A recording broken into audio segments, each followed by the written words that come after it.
मित्रों नमस्कार, वंदे मातरम। मित्रों, आप सभी एकलव्य की वह कहानी तो जानते होंगे जिसमें गुरु द्रोण ने उनसे गुरु दक्षिणा में अंगूठा मांग लिया था। लेकिन आप एकलव्य के बारे में यह नहीं जानते होंगे कि आखिर उनका जन्म कहाँ हुआ और उनका विवाह किसके साथ हुआ और अंत में उनकी मृत्यु आखिर कैसे हुई, और अंगूठा गुरु दक्षिणा के रूप में दे देने के बाद भी आखिर एकलव्य सर्वश्रेष्ठ धनुर्धर बन पाए या नहीं बन पाए। तो आइए आज एकलव्य से जुड़ी इसी कहानी के बारे में हम चर्चा कर लेते हैं।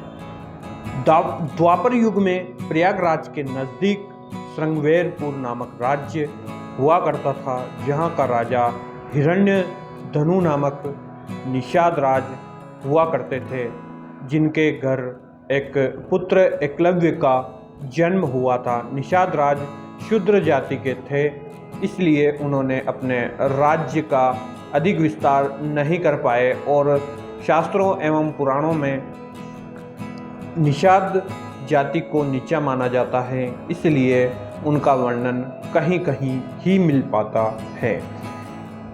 एकलव्य का बचपन का नाम अभिदुम्न था और कहीं कहीं इनका नाम अभय भी माना गया है।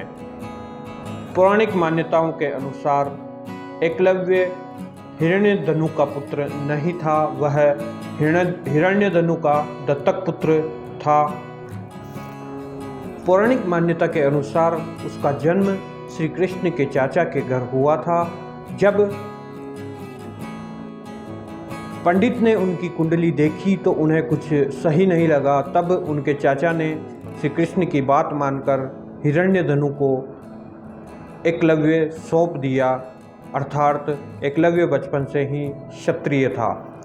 जब एक हिरण्यधनु ने शिक्षा ग्रहण करने के लिए एकलव्य को आश्रम में भेज दिया, तब वह वहाँ अत्यधिक लगन एवं एकाग्रता के साथ शिक्षा ग्रहण करता था। तब उनके गुरु ने उनका नाम एकलव्य रख दिया। एक बार पुलक मुनि वहाँ से गुजर रहे थे तो उन्होंने देखा कि एकलव्य की एकाग्रता बहुत ही अत्यधिक है और वे धनुर्विद्या के लिए भी प्रयासरत है। तब पुलक मुनि ने राजा से कहा कि आप गुरु द्रोण के पास जाइए और एकलव्य को शिक्षा के लिए उनके पास उनका शिष्य बनाकर छोड़ आइए। यह बालक बहुत ही आगे जाकर आपका नाम रोशन करेगा। तब राजा हिरण्यधनु अपने पुत्र के साथ गुरु द्रोण के पास गए और उनसे इस बारे में चर्चा की। तब गुरु द्रोण ने कहा कि मैं हस्तिनापुर को वचन दे चुका हूँ कि मैं राजपुत्रों के अलावा किसी अन्य को शिक्षा नहीं दे सकता और मैं केवल क्षत्रियों को ही शिक्षा देता हूँ। यह बात सुनकर एकलव्य को बहुत ही दुख हुआ, लेकिन एकलव्य ने निर्णय किया और उन्होंने नज़दीक में ही जहाँ पर गुरु द्रोण का आश्रम था उसके पास ही जंगल में गुरु द्रोण की प्रतिमा बनाई और उनके नित्य पूजा करके शिक्षा ग्रहण करने लगा और एकलव्य ने अपनी एकाग्रता से धनुर्विद्या सीख ही ली। एक दिन जब गुरु द्रोण अपने शिष्यों के साथ वन में टहल रहे थे तो एक कुत्ता बहुत अत्यधिक तेजी से भौंक रहा था, लेकिन कुछ समय पश्चात उसके भौंकने की आवाज़ बंद हो गई। तब गुरु एवं शिष्यों ने कुत्ते के पास जाकर के देखा तो कुत्ते के मुंह में तुनीर से भरा हुआ था और उसके मुंह से एक बूंद भर भी खून नहीं निकला हुआ था। यह बात जानकर गुरु द्रोण आश्चर्यचकित हो गए। तब उन्होंने गुस्से में आवाज़ दी कि यह किसने किया है। तब एकलव्य वहाँ पर पहुँचा और उसने कहा, हे गुरुदेव, यह मैंने किया है। तब आचार्य द्रोण ने कहा कि मैं तुम्हारा गुरु कैसे हो सकता हूँ, मैंने तो तुम्हें शिक्षा दी ही नहीं। तब एकलव्य ने कहा, हे गुरुवर, मैंने आपको ही गुरु माना है और मैंने आपकी प्रतिमा बनाई है, उसके सामने ही मैंने नित्य आपकी पूजा करके आपसे शिक्षा ग्रहण की है। तब गुरु द्रोण को अर्जुन का वचन याद आया जो उन्होंने अर्जुन को शिक्षा देते समय दिया था कि वे उसे सर्वश्रेष्ठ धनुर्धर बनाएंगे। तब गुरु ने एकलव्य से कहा कि एकलव्य, तुमने अपनी शिक्षा तो पूरी कर ली, लेकिन बिना गुरु दक्षिणा की शिक्षा पूर्ण नहीं होती है, अतः तुम्हें गुरु दक्षिणा देनी होगी।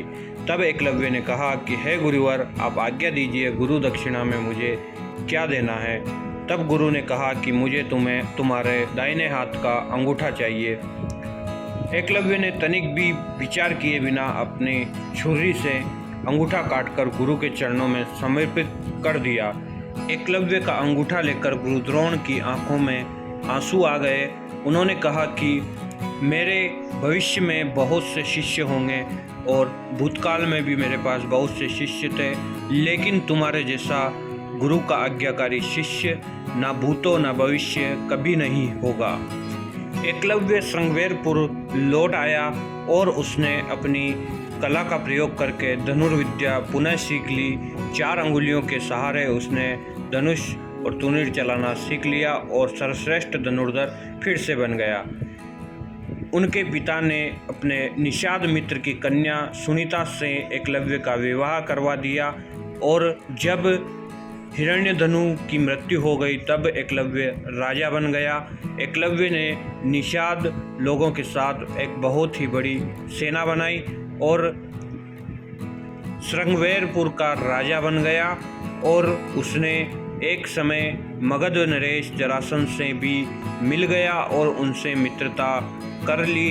तब वह जरासंध के साथ अन्य लोगों पर अत्याचार किया करता था। विष्णु पुराण की माने तो उसने एक बार द्वारका पर जरासंध के साथ आक्रमण किया था, क्योंकि जरासंध श्री कृष्ण का विरोधी था।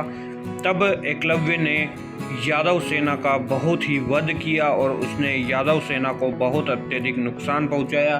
जब श्री कृष्ण को यह पता चला कि एकलव्य ने यादव सेना को नुकसान पहुंचाया है, तब श्री कृष्ण ने उसके साथ युद्ध किया। उन्हें लग गया कि आने वाले महाभारत के युद्ध में एकलव्य पांडवों के लिए खतरा हो सकता है, तो श्री कृष्ण ने उसके साथ युद्ध किया और युद्ध में एकलव्य वीर गति को प्राप्त हुआ।